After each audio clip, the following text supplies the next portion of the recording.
So after the Trump, you got the verdict from the jury, of course, last week in New York. And now we look at the other cases involving President Trump. And where do we go? Well, what about the Florida classified document case, which is basically in total legal limbo, especially after the special counsel's team was caught rearranging the classified documents that they took and saying, well, the way we found the documents is different than the way we are able to deliver the documents to the defense. Because as the defense team started looking at the documents, they said, wait, this doesn't add up. You say this document, we go to this section, but then we go to this section and the document's not there. So there was some issues there with even how the classified documents have been handled since they were in the possession of the FBI and then turned over to the special counsel. But remember, in this trial, throughout the entire period of time, there's been an attack, not just on President Trump, but on the judge in this case, Aileen Cannon. And in fact, interesting, the chief judge, Bill Pryor of the 11th Circuit, said that there are so many complaints and requests that he remove her from the classified documents case. And that's because there is a group on the, I guess, a group of groups on the left that are putting together what appears to be an orchestrated campaign to remove her from this case because they don't like the delays. The irony of ironies in this case is that the alleged crime here is mishandling of classified documents, and yet the special counsel's office themselves may be guilty, either in the court of public opinion or in reality, maybe not criminally, of rearranging and mishandling classified documents, as well as we found out from those filings that staged photo of all the classified documents spread out on the floor at Mar-a-Lago, that those placeholder sheets were brought by the special counsel's office, by the FBI that did the raid, to place there so they could remove the documents so they could have a nice, pretty propaganda photo shoot before they released that to the public. That even that wasn't reality because they had put placeholders that said classified on it.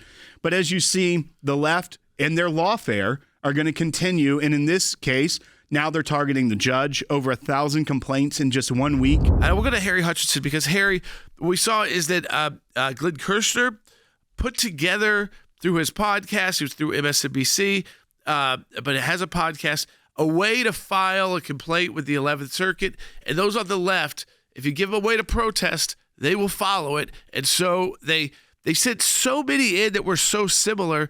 Judge Pryor now, the chief judge of the 11th Circuit, has said, we're not accepting any more of these if they're just copy and paste.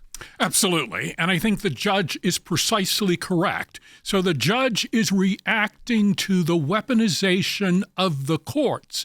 Keep in mind that Mr. Kirshner was a former federal prosecutor, and he put together a podcast, and then he linked the podcast to a YouTube video, which essentially was a how to do a complaint video.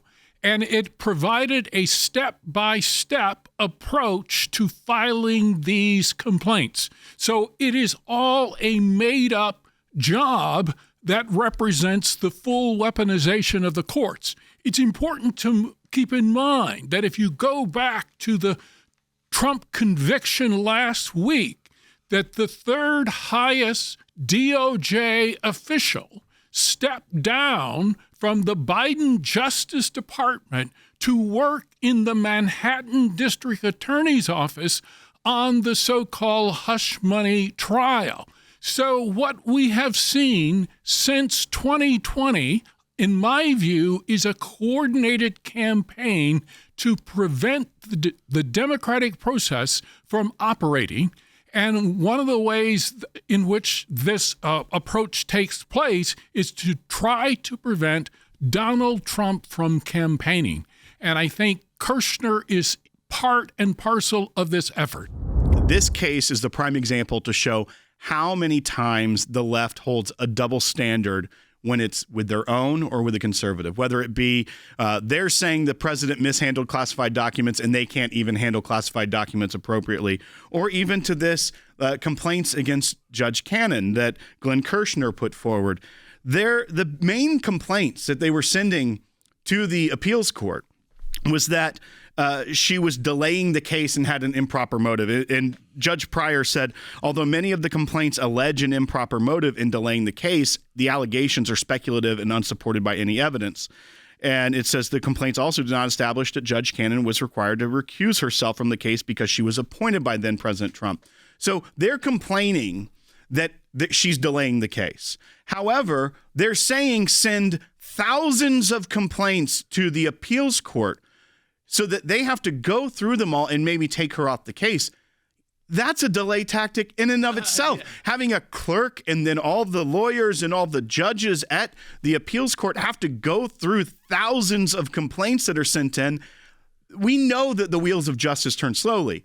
The fact that they have to open these and go through them all, and that's why I think Judge Pryor did the right thing and said, listen, we're putting an end to this. We're not even going to read them if they appear to be similar in nature, because what Glenn Kirshner here has done is actually potentially delayed proceedings even further because of this coordinated effort. But when the left does it, totally fine. Again, this fact that all these complaints coming in to try to have her removed, this idea that, you know what, if we didn't have her as the judge, suddenly, you know, this case would be moving that much faster. The problem is when you're dealing with that many, is what they're saying is classified documents.